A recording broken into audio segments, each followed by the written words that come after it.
I always assumed that betrayal would arrive like a thunderclap, loud, unmistakable, full of screams and shattered glass. I never expected it to unfold with the quiet flick of a bathroom light and the crinkle of a paper receipt.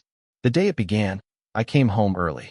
It was one of those rare Fridays when work meetings got canceled, and instead of fighting traffic and squeezing in one more email, I stopped at the coffee shop, grabbed Caroline's favorite latte, and drove home with the idea of surprising her.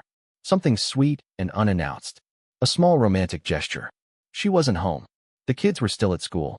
The house stood in that late afternoon hush that only comes when no one else is breathing inside it. I remember dropping my keys into the ceramic dish by the door and hearing the echo. I climbed the stairs to our bedroom, humming out of habit, until I noticed something strange. The closet door was open. Caroline never left it open. She was precise, neat to the point of obsession. Everything in its place, shoes lined like soldiers, sweaters folded with ruler-straight edges. And there, hanging awkwardly over a chair, was her tan coat, the one she always kept dry-cleaned and covered. A small red receipt poked out of the pocket, curling slightly at the edge. I didn't intend to invade her privacy. Not at first, but I couldn't stop myself. My fingers slipped the receipt free before I could justify it. It was from a cafe I didn't recognize, not unusual, except the address wasn't near her office. It wasn't even in our city. It was in Fairhill, a tiny district on the outskirts she'd never mentioned. The timestamp read 11:48 a.m. today. I stared at it for a long time, then set it on the dresser. The coat smelled faintly of jasmine and something else. Tobacco. That was the first real crack. Caroline hated smoking. And yet, the coat reeked faintly of it, buried beneath perfume. Someone else's habits clinging to her clothes. I sat down on the edge of the bed, feeling something slippery and cold curl through my stomach. It could have been nothing, but the seed was planted. And seeds like that don't just sit quietly, they burrow. I went through her closet. Not to spy, not to betray her. That's what I told myself. Just to see. Just to find reassurance that I was losing my mind. Instead, I found a black satchel I didn't recognize, hidden behind a stack of winter scarves, tucked out of view. Inside was a pair of heels I'd never seen her wear, a tube of lipstick I didn't know she owned, a disposable phone, the kind you'd buy with cash from a corner store. My mouth went dry.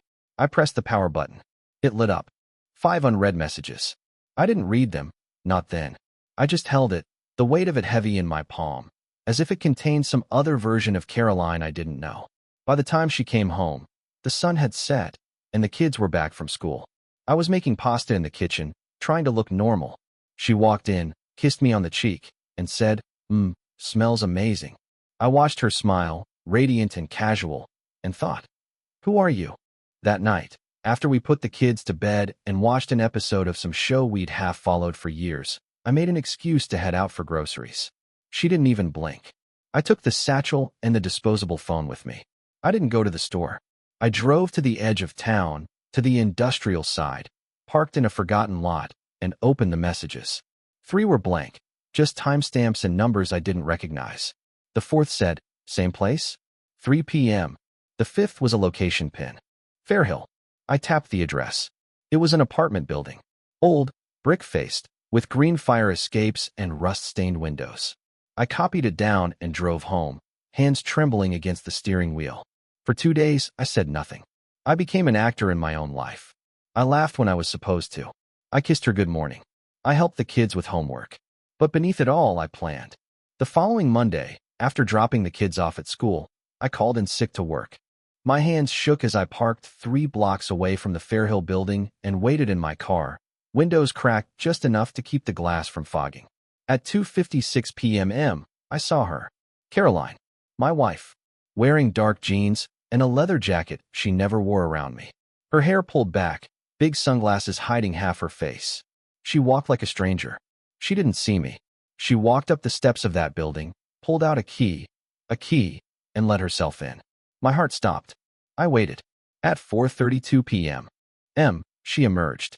Alone. She glanced both ways like someone checking for traffic, or watching for someone who might be watching. She walked briskly back to her car and drove off. That night, I said nothing. But I stopped believing the life we had was real. The next day, I returned. I used the name of the property management company from the sign on the building and posed as someone looking to rent. The woman in the office looked me over, then handed me a brochure.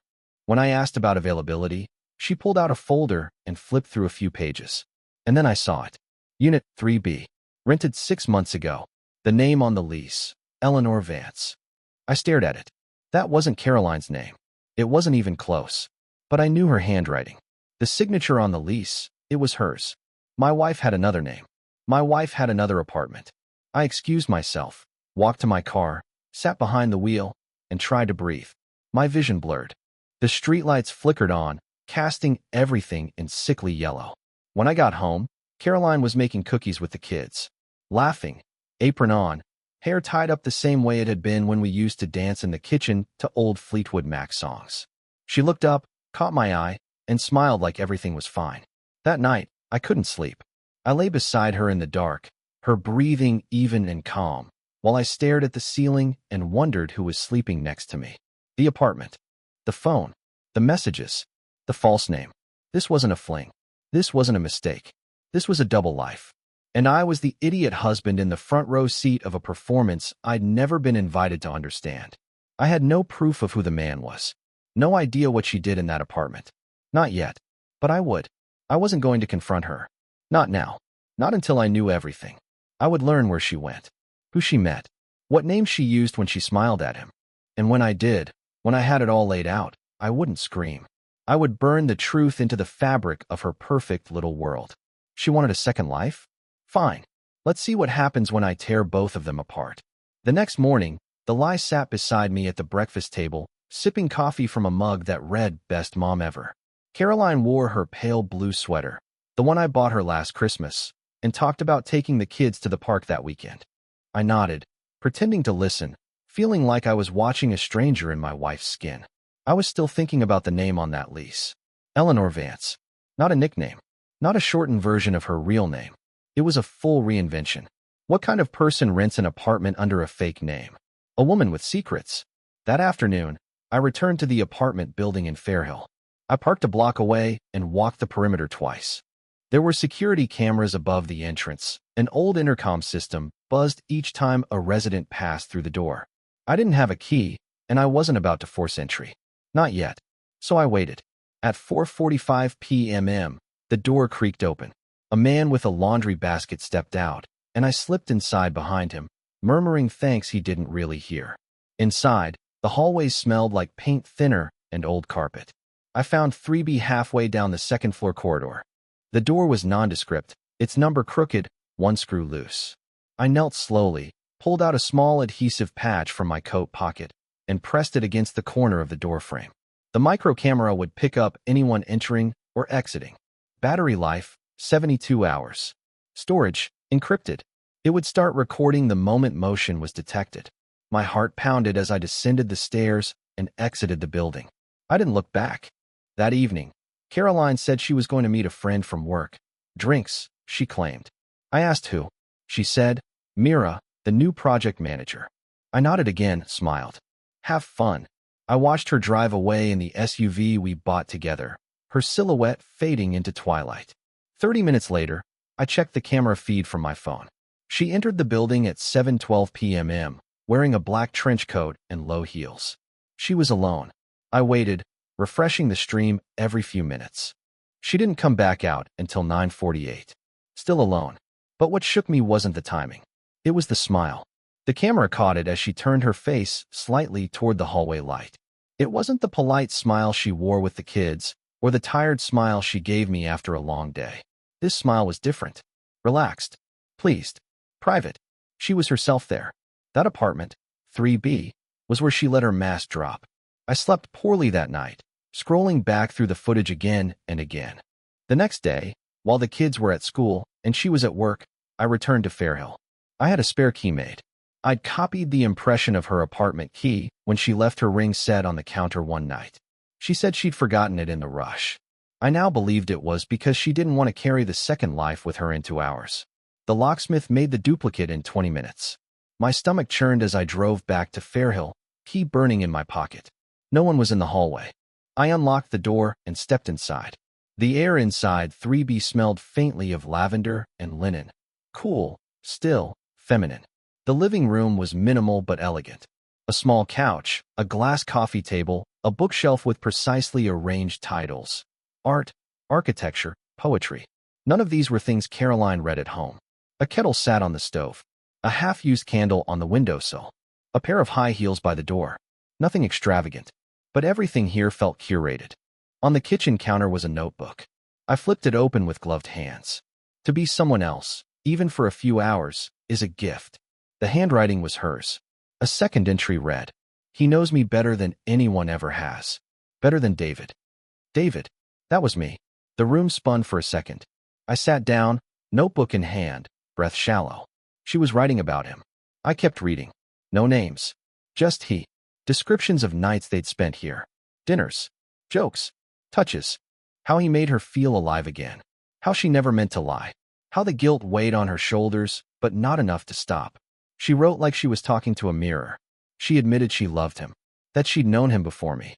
That he'd found her again a year ago. A chance encounter, she called it. That phrase repeated twice. This wasn't a fling. It was a rekindled fire. And she'd fanned the flames behind my back, under a new name, in a second life only she knew about. I snapped photos of every page. Then I searched the rest of the apartment. The closet held only a few outfits. The dresser contained lingerie I'd never seen. A bottle of cologne, his. Not mine. Musky sharp. It smelled like the opposite of home. And then, in the bottom drawer, I found the envelope. It was thick, rubber-banded, labeled Bank, Emeryville Branch. Inside were deposits. Withdrawals. Checks written under the name Eleanor Vance. She had opened a second bank account. Separate. Hidden. And she'd been funneling money into it. Every month. Some checks came from an entity called W. Harris Consulting. A name I'd never heard. But I would. I would track every name, every dollar, every thread. I left the apartment exactly as I'd found it. That evening, Caroline was home before me. She'd cooked stir-fry, lit candles, played our old jazz playlist. The kids were upstairs, painting. She smiled when I came in, arms still damp from washing dishes. "Hi, love," she said. I kissed her on the cheek and whispered, "Long day." That night, after she slept, I searched her purse. Her wallet had her real ID. No Eleanor. No receipts. But the same lipstick from 3B sat in the inner pocket. The same scent lingered on her scarf. She was clever. She knew how to hide, how to partition her life. But I was learning her rhythm. By Wednesday, I had located the address of W. Harris Consulting. It wasn't a company. It was a person. Walter Harris. And when I searched his name, my blood went cold. He was her ex. The one before me. The one she never talked about. The one she claimed had moved abroad. Apparently, he hadn't. Apparently, he was back. Back in town. Back in her life. Back in her bed. I stared at the screen, disbelief curling into rage. She told me he was ancient history. That he'd broken her heart years ago. That I was the one who saved her. And now she was seeing him. Living a parallel life just 20 miles from the home we built. The man she once said she'd never forgive, now the one she loved again. I stood there for a long time, holding the weight of that knowledge, every inch of me buzzing with the need to do something, anything. The truth was now a pulse in my ears, a storm in my chest. I couldn't confront her yet, not until I saw them together, not until I had proof that would make her choke on the lies she'd fed me for years. I had to go deeper. I had to become invisible, because if she could live a double life, so could I. It's strange how quickly you can become a stranger in your own life. Each morning, I sipped coffee across from Caroline at our kitchen table, watching the way she smiled, the way she ruffled our son's hair, the way she kissed our daughter's forehead with a softness that once belonged only to me. She moved through our home with an ease that bordered on cruel, so effortlessly herself, while I wore a mask that felt heavier every day. By Thursday, I knew everything I needed to know about Walter Harris. Age, 39. Divorced. No kids. Former tech entrepreneur turned independent consultant. Lived alone in a renovated loft downtown, 2 blocks from the art district. His LinkedIn was spotless. His Instagram? Sparse but polished. Black and white photos. Book quotes. Wine bottles. Nothing that screamed adulterer, but enough to show he fancied himself a man of taste. The deeper I dug, the more I saw his fingerprints, carefully hidden, but there. A shared Spotify playlist labeled for E. A tagged photo at a gallery Caroline had once mentioned with casual vagueness. A PayPal transaction to E. Vance for $400, dated 3 weeks ago. She wasn't just visiting him. They were building something. Funding it. Naming it. Romanticizing it. I couldn't shake the image of her writing in that notebook. Her thoughts poured out for this man who didn't earn them. She'd said he knew her better than anyone else ever had. I used to believe I held that title. But now, I didn't even know who she was. By Saturday, I installed a tracker under Caroline's car. It was small, undetectable, and paired with my phone seamlessly. Every movement she made, I watched. She said she was taking our daughter to a birthday party across town. The tracker pinged 30 minutes later. Fairhill. She wasn't even trying anymore. At 3:14 p.m., she entered the apartment. At 6:46, she left. The next day, I returned. This time, with a key. I told myself I was past caring what was moral, past the point of worrying what she'd say if she ever found out. I needed truth. I needed leverage. I needed her world to shatter the way mine had. Inside 3B, I searched more carefully. I found a second notebook. This one was hidden beneath a stack of old blankets in the closet. It was a journal, and it began with a line that will never leave me. I used to feel like a wife pretending to be a woman. Now I feel like a woman pretending to be a wife. Page after page, she wrote about him, about the life they shared inside these walls. Quiet breakfasts, long, lazy afternoons, moments stolen between school pickups and grocery runs. It was domestic, not thrilling. It was intimate. She never once mentioned guilt. Only fear. Not fear of me finding out. Fear of losing him. I scanned every page, took photos of all of it. When I left, I wiped down every surface I touched. I wanted no fingerprints. No evidence. Only she was allowed secrets, apparently. That night, I sat in my car for an hour outside Walter's loft. I watched him through his large, uncovered windows. He cooked shirtless, a jazz record spinning in the background. He moved like someone who didn't know he was being watched. Or maybe he did, and just didn't care. Caroline had once said Walter was intense. The kind of person who feels everything too much. I bet he felt powerful now. Taking another man's wife. Giving her a second world where nothing was expected but affection. He didn't know she came home and kissed me goodnight. He didn't see her tuck in our children, read bedtime stories, fold our laundry. She didn't belong to him. Not really. But in all the ways that mattered. In the parts of her soul she kept locked away from me. Maybe she did. And that thought threatened to unmake me. Monday came. And with it, a new lead. A charge appeared on our shared account. A florist I didn't recognize. White Iris Bloom Studio. It was nowhere near our home or Caroline's office. I drove there on my lunch break, pretending I needed an anniversary bouquet. The woman behind the counter smiled politely as she tapped into the system. Name? I hesitated. Walter Harris, I said carefully. Ah, yes, she replied brightly. Delivery is for Thursday. She turned the screen so I could see. The note read, to E. The life we build feels more real than anything else. W. And the delivery address? The Fairhill apartment. I nearly laughed aloud. I thanked her, left without ordering anything, and sat in my car for a long time. This wasn't an affair anymore. This was a life. She had an address. A name. A man. And me? I was the placeholder. The illusion she kept intact so her parents wouldn't worry. So her coworkers wouldn't ask questions.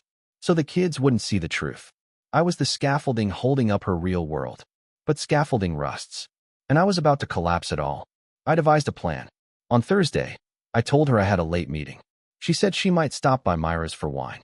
At 5:12, her tracker lit up, en route to Fairhill. I waited until she parked, then drove there myself, stopping 2 blocks short. I walked the rest, stood across the street, and watched. The bouquet arrived at 6:04 p.m. She opened the door with a smile and kissed the delivery boy on the cheek as she signed the receipt. I waited 20 minutes before slipping into the building. I crept up the stairwell, heart pounding, stopping outside her door. Voices, soft laughter, music playing low. I pulled out the micro camera from my coat pocket and stuck it beneath the door frame, angled toward the living room. It would catch everything. Faces, movements, words. Let her talk about me. Let her lie. Let her show him that notebook, read him lines about the life she used to live. Let her build her house of cards. Because I was ready to blow. That night, I returned home before her. I showered, ate dinner alone, tucked the kids in. She arrived at 9:43 p.m., cheeks flushed.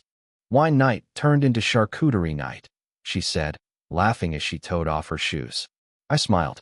Did you have fun? The best. She kissed my cheek and disappeared into the bathroom. I stood in the hallway, staring at the reflection in the hallway mirror. I didn't recognize the man looking back. But he was ready. Tomorrow, I'd collect the footage. Tomorrow, I'd confront her. I'd take all her words, her second life, and drop it on the table like a bomb. But what happened the next day? That changed everything. Because when I reviewed the camera footage from the apartment, Walter said something I never expected. Something that shattered the whole picture. He looked her in the eye and said, "You haven't told him yet, have you?" Caroline paused, then whispered, "No, not yet." My stomach turned to ice. Told me what? What could possibly be worse than this? I stared at the screen, heart hammering, as Walter leaned in and murmured, "He deserves to know you're pregnant." Pregnant. That word struck like a freight train. The video froze on her face. Eyes lowered, lips parted, breath shallow. She looked like a woman cornered by her own life. Pregnant. My vision blurred. I sat in my car for a long time, the camera footage looping silently on my phone, my fingers cold against the screen. Pregnant. There were a dozen logical explanations, and only one of them didn't make me want to scream. Could it be mine? Maybe. But I knew better. Our last intimate night was weeks ago, practically a calendar away. And even then, it had been mechanical, no romance, just routine. She hadn't initiated anything since. Not really. Not like before. Caroline was pregnant with his child. She was building a second life with him, and now she was carrying a piece of it inside her.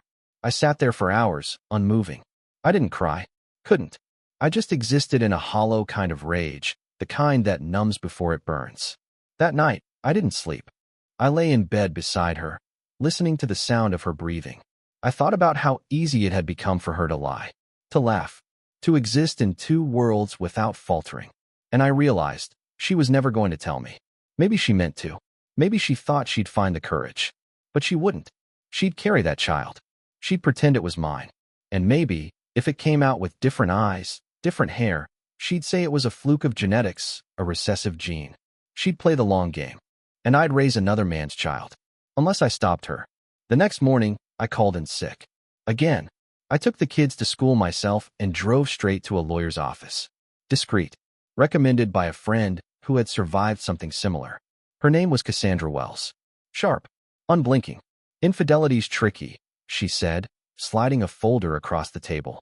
But if you have what you say, video evidence, a separate apartment, false identity, a child on the way, you're not dealing with infidelity anymore. You're dealing with fraud. Fraud. The word had weight. She's using shared marital assets to fund an affair, Cassandra said. We can subpoena bank records, get access to that second account. If there's enough, we can even pursue criminal charges. I stared at the folder. In custody? I asked, voice hoarse. She nodded. If we build a strong enough case, you'll keep the house. The kids. She'll have visitation rights, supervised, maybe. Depends on how deep this goes. And the baby? I asked, the bile rising. She didn't flinch. If it's not yours, it's not your legal responsibility. But proving that may take time. And if she names you on the birth certificate, I'll handle that, I said, jaw clenched. Cassandra leaned back, fingers steepled. Are you ready to play this through? Publicly? You'll need more than anger. You'll need control. I nodded once. Control was all I had left. That evening, I cloned her second phone again. Downloaded everything. Texts. Photos. Location pings. I watched her messages to Walter, sweet, indulgent lies wrapped in poetry. He was excited about the baby. She was terrified. I can't blow up my family, she wrote. They're not collateral. David doesn't deserve this. No, I didn't. But I was going to give her exactly what she was afraid of. On Friday, I scheduled an appointment with the bank manager at the Emeryville branch, the one listed on her secret checks. I went in posing as Eleanor Vance's husband. Said she'd fallen ill, asked me to handle some transactions on her behalf. The manager was polite but firm. Without proper ID, nothing could be shared. But I wasn't after access. I just wanted verification. And I got it. She's always been very punctual, the manager said absent-mindedly, pulling up a screen before politely closing it again. Lovely woman.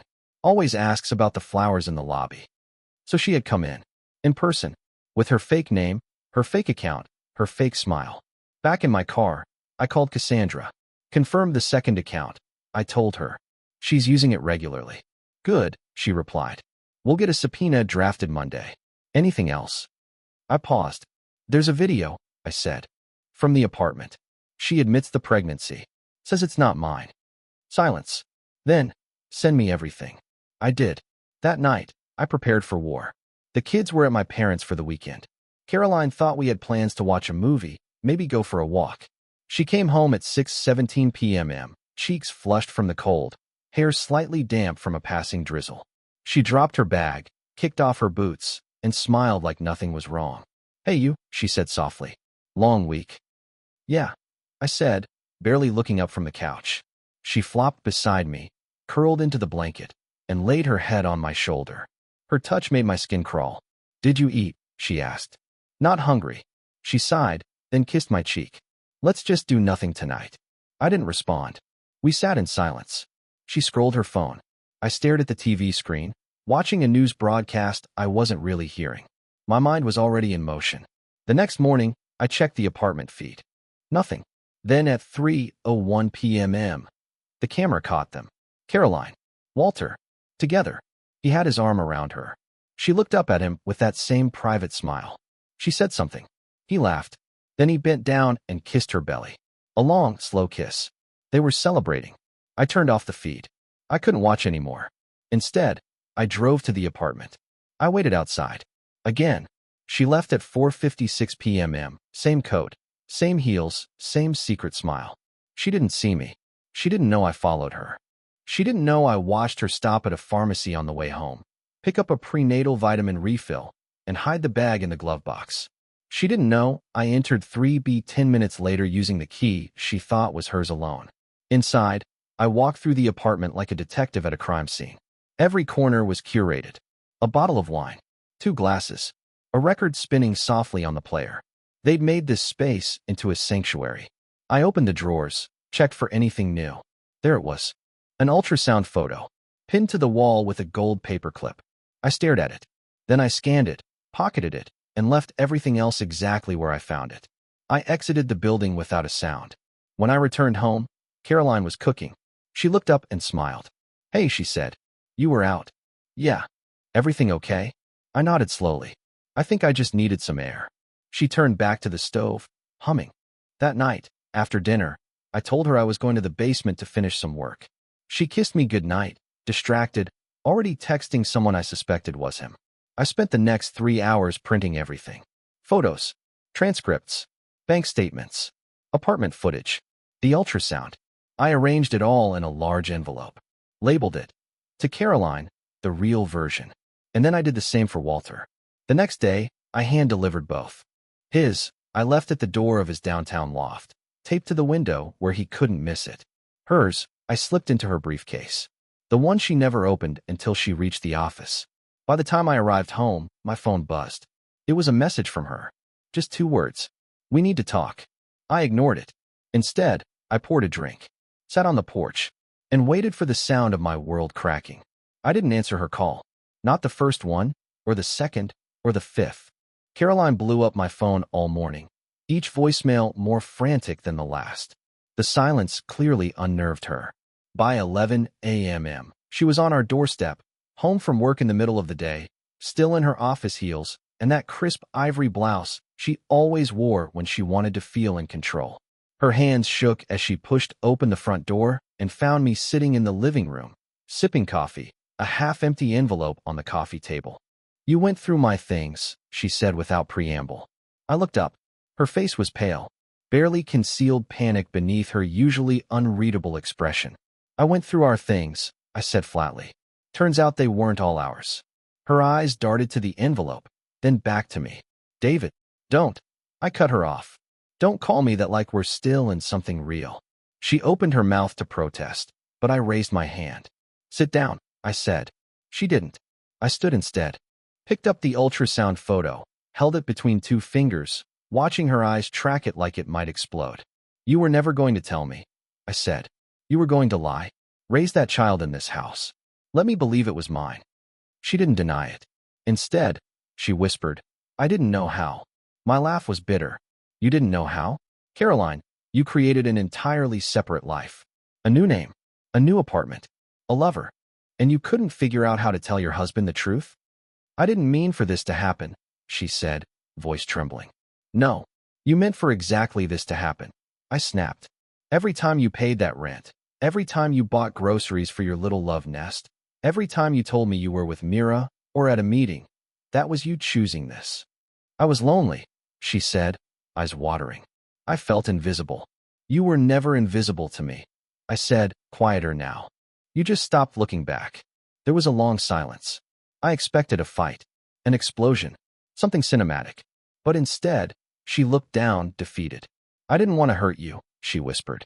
Well, I said, turning away, you failed. She moved to the couch slowly and Saturday, I need to know, I said, still not facing her. Was any of it real? Her voice was small. Yes, at first. All of it. And the children? She looked up sharply. Don't you dare doubt that. I finally turned. I already tested them, I said coldly. They're mine. Thankfully. She closed her eyes, exhaling in shame. Walter, I asked, what's the endgame there? Marry him. Start a perfect family with the baby he doesn't even know how to raise. She swallowed hard. He's gone. I blinked. What? He left, she said. After getting your envelope. Didn't even call me. Just left. I went to the apartment after work and everything of his was gone. He sent one message. I'm not built for this. I stared at her, stunned. You thought he was your future, I said. And he turned out to be a coward. She nodded, teary-eyed. He never wanted the whole thing. Just the escape. And now? I asked. She shook her head. I don't know. I sat beside her then, but not close. There was a gulf between us, wide and jagged. I filed for divorce, I said calmly. You'll be served by end of week. She didn't respond. You'll have visitation. I'm keeping the house. The kids stay with me. She opened her mouth, maybe to argue, but I stopped her with a look. I have recordings, Caroline. Messages. Bank records. A documented alias. I could bury you in court. She looked away, biting her lip. I won't, I added. Not for the kids' sake. But I won't bend, either. I don't want to lose them, she whispered. You already did, I said quietly. The silence stretched for a long while. The clock ticked. A car drove past. Somewhere upstairs, our daughter laughed at a cartoon. She finally stood. I'll pack a bag. I nodded. As she moved up the stairs, I stared at the photo on the mantel. All four of us smiling at the beach last summer. It felt like a lie now. Like a moment from someone else's life. She came down 20 minutes later with a duffel bag, tear tracks on her cheeks. She paused at the door. I know it doesn't mean anything now, she said softly, but I did love you. I didn't answer. I watched her leave. The door closed with a quiet click. The weeks that followed were surreal. I told the kids mommy had to go away for work, but she'd be around more soon. It wasn't a lie, just not the whole truth. They were too young for the rest. Cassandra helped me finalize everything. I signed the divorce papers with a strange mix of sadness and relief. Caroline didn't contest. She moved into a small apartment not far away. Visitation was every other weekend, and at first, she'd cry when she picked them up. But that faded. The kids adjusted faster than I expected. I think, in their own way, they sensed things were off long before I ever did. As for me, I learned to breathe again. I took up running, started therapy, stopped trying to figure out where I failed, and began learning where I could grow. Some nights were hard. Some mornings were brutal. But then came a Thursday in early spring. One of those rare mornings where everything felt still and warm. I was packing the kids' lunches, humming without realizing it, when my daughter came in and hugged my leg. I love you, Daddy, she said. I knelt down. I love you more. And for the first time in months, I believed I would be okay. Weeks later, a letter arrived. Handwritten. No return address. It was from Caroline. Just one page. David, I won't ask for forgiveness. I don't deserve it. But I wanted to thank you.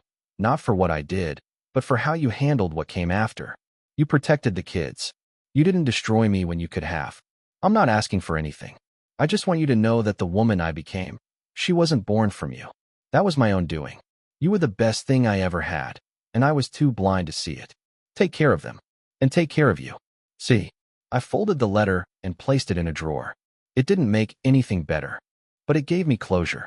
The kind that doesn't come with screaming or dramatic courtroom battles or grand reconciliations. Just silence. And then, slowly, peace.